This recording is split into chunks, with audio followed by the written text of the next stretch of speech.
Hello, my friends. John LaRuffa here with another straight up solo. And in this episode, we're going to be taking a look at Kingdom Rush. And this is the first one, Rift in Time. No expansions or anything like that, just the base game Rift in Time. I want to tell you how it plays as a solo. And I want you to be able to understand from my review here whether you think it's something that should be in your solo collection or not. So let's go ahead and get started right now. And please like and subscribe to this video on YouTube if you could. It would make me very happy. I'm trying to build up my subscriber base. Thanks. All right, let's go. Okay, and I should make you aware that there's a very minor spoiler, obviously, in showing some of the game, because if I show you in the middle of the campaign, you'll see some potential components that may not be available in the first game. But I think it's extremely minor. I wouldn't worry about it. But if you really want to not see anything from later scenarios, then feel free to turn back now. Or maybe just skip ahead to where I start giving you my review of the game. Anyway, so let's take a look at this game and see what it looks like when it's set up. And in this case, this is halfway through a game. About 4 turns into the game. This is the main board area right here that you can see. Over here you have a bunch of different towers you can choose from to attack the enemy. This is my hand over here that I have to work with this round. This is my hero board over here. He's on his last leg, as you can see. He spent one of his powers already, so he only has one left. And then here's some heroes that I can use in the solo where they come in for one turn, and then then they're basically out. So it's a once and done for them. Okay, so what is this game about? This game is basically about solving a puzzle. And the puzzle is you're trying to cover up all these little enemies on these cards with different shape polynomial tiles that do different damage types. Sometimes it's important because, and here's one of the things I want to make sure you guys see, some of these enemies over here in the yellow can only be attacked by magic, whereas some of these things in the blue can only be attacked by non-magic, which would be either physical or something else, basically. So this is defense against, the yellow is defense against the physical attack, and the blue is defense against the magic attack. You also have other types of enemies here that you can't hit with the hero, which is that little ghost over here, so you can't use hero damage on them, or any of the soldier damage, which are these little guys over here. So there's a variety of things that these enemies can do. And then some of them have healing powers. Some of them allow the enemy card to move twice in one turn, which is what that little arrow does. Some of them are big, which means you have to cover them all, otherwise they deal 4 full damage to your base if they get there. So there's a lot of variety, and each of the scenarios sets it up so that the different cards as they come out are put into these little piles. They're random in the fact that you don't know what exactly this card's going to be, but it's of a certain type. In this case, it's a wave 1 green over here, or a level 1 green. And that's going to be different than this, level 1 yellow, or over here, this level 2 red, etc.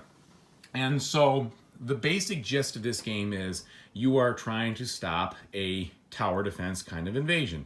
So every turn, and I'll show you that through this progress, new enemies come on the board, you place towers, you try to stop them from doing what they're doing by completely covering all these things off. And if you don't, they continue on down the line and might break through here. You lose the game, depending on your difficulty level. I'm playing on easy, which is plenty tough. You lose if 12 little enemies cross over. I'll lose all my 12 hearts, and then I will effectively lose the game. Or if you fail to handle the victory condition. In this case, my victory condition is I got to clear a way for this figure to move all the way to the level 3 spot to win this scenario. Sometimes you have to defeat portal cards and not let any of them go through. And if even one portal card goes through, which is like a special enemy card, you automatically lose. And so it's very much a puzzle type game. Now, let's go ahead and show you the different things that happen while you're playing your turn, and give you kind of a brief understanding of the round. So the first thing that's going to happen is we're going to spawn in. And by the way, this one is slightly modified because of the scenario. So there's this little spot in here that activate this figure. But the rest of this is very similar to the other scenarios I've played. So first things first is you're going to go in order, and you're going to spawn this next card. Now, if the spot is blocked, you have to spawn the card next to that spot. right here. And you always place it where you've got this little colored border facing towards you, okay? And then now we do the same thing for number 2. In this case, this is my hero. He's blocking, so he's going to be forced to move someplace else, all right? And I can actually move him, I believe, right onto this spot right here. Well, he'll do some attacking, but let's say I couldn't. Let's say I just move him over here, just in case that's a rule violation. I don't think it is, but I'm going to put him over there with that other figure, which is totally with the rules, no problem. Then we put this card on here. This one's a little bit more tricky than the other one. And then we go over here and we put this guy out. Okay, and he's a level 2 red, so he's going to be more tricky still. And as you can see, you've got healers now. So these healers, if you don't completely cover up each one of the card, between rounds, they completely wipe the damage away that's been done. So that is the spawn step. Now, you have three colors of bases. You got this purple, you got the green, and then you have the yellow in the solo game. You are only ever allowed in the solo game to play on 2 of the 3, and you have to switch it up where you cannot use both the same ones twice from previous turns. So in this case, based on the scenario, and I've completely flooded now, so we're in real trouble, so it almost doesn't even matter which I use, but I'm going to pull the purple away, all right, and I'm going to replace that, or I have to pull the purple in, pardon me, whether I like it or not, and I'm probably going to toss the green out. I don't know, the green's got some nice spaces there, but whatever, I can't really do much else about it. So the green comes out, so I'm only able to play on purple and yellow, all right? Now, what am I doing? Well, I'm playing down these towers, and as I play them down, they are doing their damage. So in this case, this tower is a marksman 2, and so he can place this on a spot that's in front or diagonal of where I put the card, and you can rotate this little tile to do some damage. This one, same thing, the diagonals, but you cannot rotate. This one, you can put guys on there. They're 2 individual guys. They can be in any configuration, but he can only put it on the spot going in front, and so on. There's all sorts of little different configurations here of what the actual cards can do. And so you're trying to figure out, based on where you can play them and where they can go, what the best way is to defend and, keep the cards dying and not actually getting through to the exit.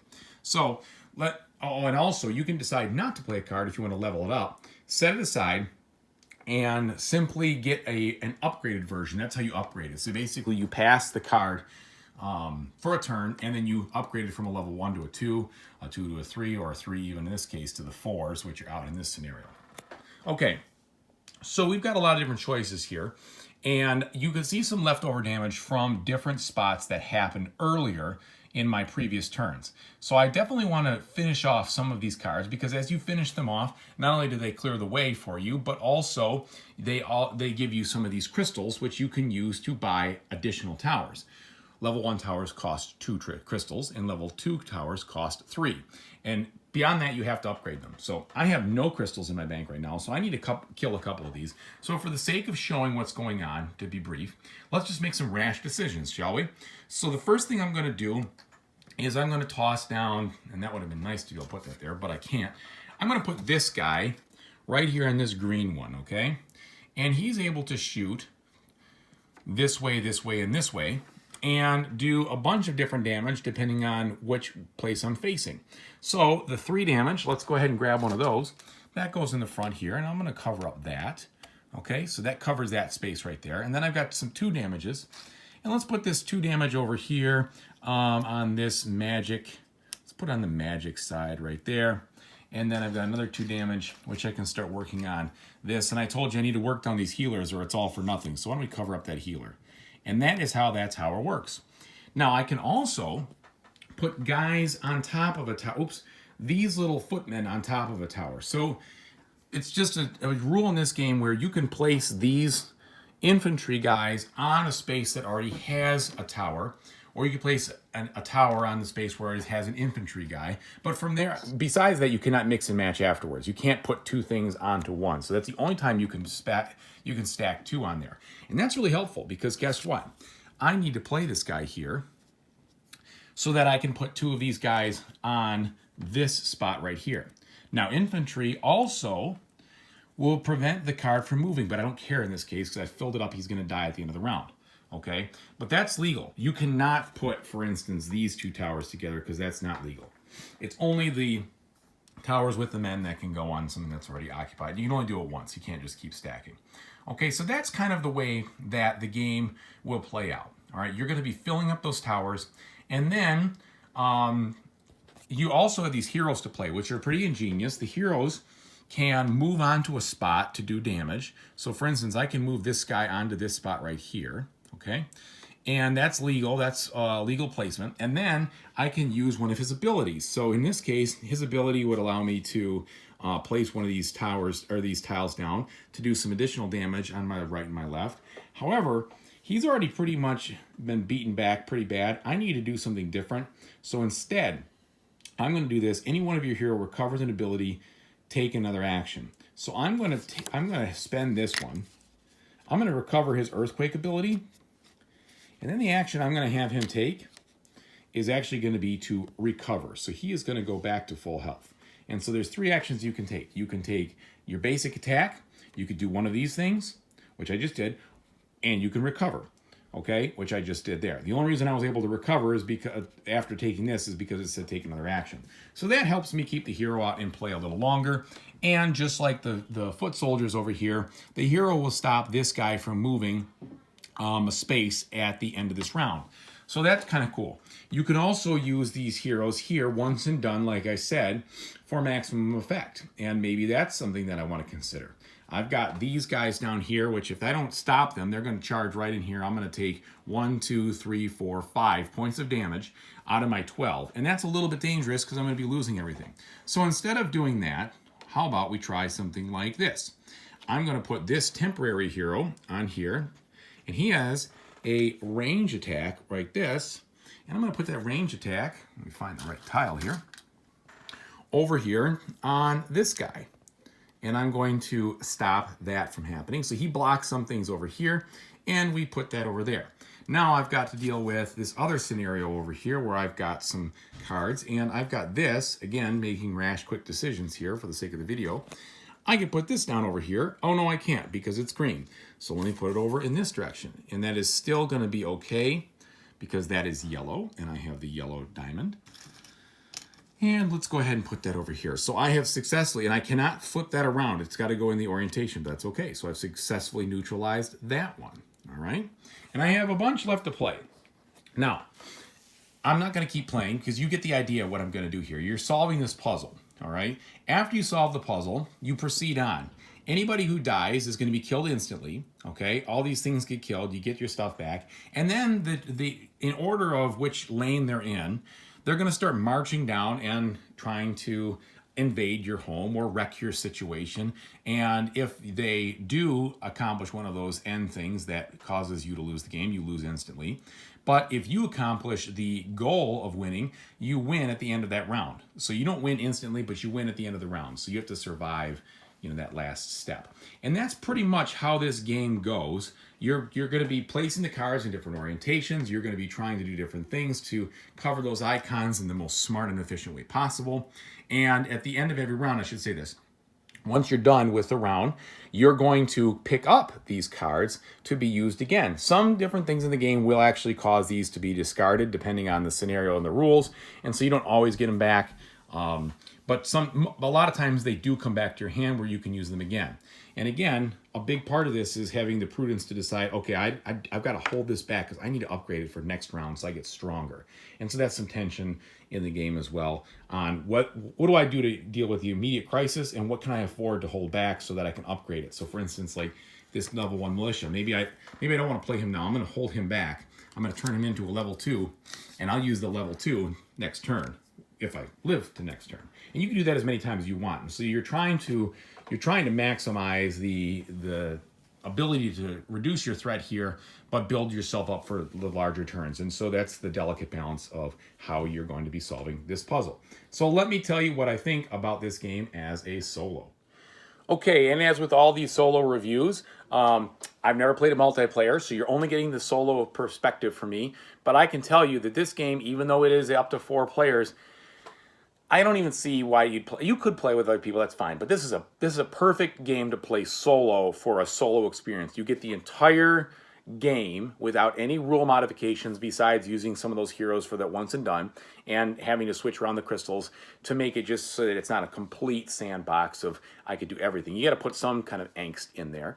But you could play the entire game with all the rules and everything else in the solo mode, and I think it does very well there. I have beaten the first 2 scenarios, and this was the 3rd scenario, and it took me a couple of tries to beat the first one, a couple of tries to beat the second one. Those aren't easy.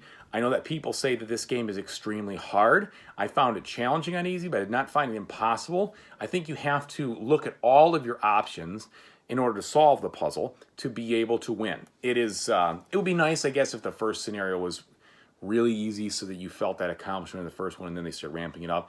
I could see people, I know I've read reviews where they said, oh my gosh, haven't beaten the first one yet. I've been playing on easy and it's been really hard. Maybe that's true. Maybe I got lucky.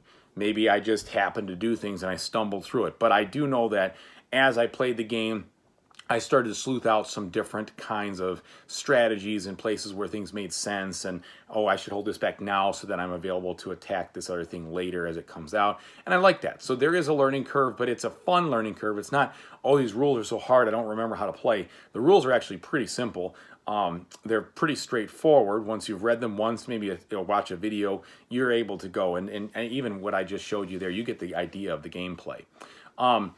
So as a solo experience, this is a complete package, and it's good. From the minus side, I'll give you a couple minuses. It's a very fiddly game. If you don't like fiddly games, you will not appreciate the fiddliness of this. You are putting little things on the tiles. You need to make sure you pick them up. When you pick them up, you got to put them away. And there's a setup time with that fiddliness and the scenarios that, you know, when you're trying to put out the scenario, you've got to read about it, you got to learn it. It's a good 10 minutes to get yourself all set up and ready to go. So that's a negative, all right? It's a minus. Also, I suppose that once you've played through the entire campaign, I haven't played through it, maybe there is a way, I think there probably is something at the end, that you can do some random scenarios or things like that, or there's other things, but you know, you would finish the campaign. However, there are ratings, so to speak, for playing it on not just easy, but standard, and then hard, and then really hard, and I think it's like brutal or champion, and then there's Ironside. They give you a lot of challenges. So there's a lot of content in this base game to explore. So even though their scenario gives you the 10 missions to go through, when you start to change the difficulty, you will have to up your game and figure out how to solve these puzzles in a much more tighter way. So honestly, I don't even know why I started saying that as a minus, because there's a lot of content in here. That's actually, I'd say, a plus. I didn't mean to mix the two. But there, you know, the 10 scenarios are, I'd say, they give you probably, I mean, if you beat all of those in 40 games, I'd say you're probably doing pretty good, because I imagine they get tougher as you go. The positives, I love the puzzle aspect. It's a lot of fun. It's a lot of fun to look at the towers and kind of puzzle your way out of how to fit the pieces to do the maximum damage. I like how the different heroes have different abilities that are, again, different keys to unlocking this puzzle. That's cool. I like that the game scales really well for a solo play, meaning that it's not like you have to play two-handed or anything like that. The main hero that you have, plus these other ones that are once and done, I think is great. It's better. It is not overwhelming to play this game as a solo, even though it looked like there was lots of stuff going on. It's not overwhelming at all. You feel like you're playing one hand, and one hand plus that little addition is sufficient to be able to win. And it's not like I've got to control 4 heroes with 4 different sets of abilities with 4. There's none of that. And that is a welcomed breath of fresh air, because sometimes when you get a solo game like this, you end up having to play multi-handed just to do it. It's really a 2-player game, 2 to 4, but you could play it solo because it's co-op. You know what I'm saying? But that's not the case here. And I also really appreciate that the story, the solo, those scenarios do build different things. They add new things as you unlock. So it's not just different, I mean, it's different enemies and stuff like that, but there's a little bit of a twist on your end game conditions every time, so that's kind of cool. There's things to explore. When you finish that scenario, you're like, well, the next one's going to be different, and I'm looking forward to seeing what that is. There's a ton of different enemy cards in this game. I mean, the stack of different things that can come out, 2/3 of these are enemies, okay? There's a lot of them, and then there's all sorts of other things. And you can watch my unboxing to see all these things on this game, but there is a lot of content. And of course, at this point, They finished their Kickstarter, which I didn't get in on time, so I'll maybe have to look at it if I decide to go that way, for a whole nother set of content. But then there's also the content for the expansions that came in the first Kickstarter that I didn't get. I just got the base game here. So there's a lot to explore. If you like this system, there's a lot to do. Of course, you're going to sink a couple of bucks into it, but that's worth it for a good solo experience. So I rate this one as a very good solo experience if you like puzzly kind of games, and if you like the unlocking of new things between scenarios. I think it's very good. If you hate fiddly games, if you don't want to solve things that are puzzles, if you're more of a resource management kind of person or other kinds, there's a lot of different things that you can find in solo games that aren't here. This one, you know, it's not going to have event cards that change things every turn or whatever. That's just not going to happen here. It's a much more strategic game. Yes, you're not going to know exactly which enemies comes out, but I do like the fact that it's not solely a tactical experience where, well, I'm just going to flip the card and see what happens. No, no, no. You do have to have a strategy here. A long-term strategy will pay off, and I think that's really cool. So I hope you enjoyed this video. Whatever you do in your future for gaming, I hope you have a great time. And until next time, I'll see you later. John LaRuffa with a Straight Up Solo. Take it easy.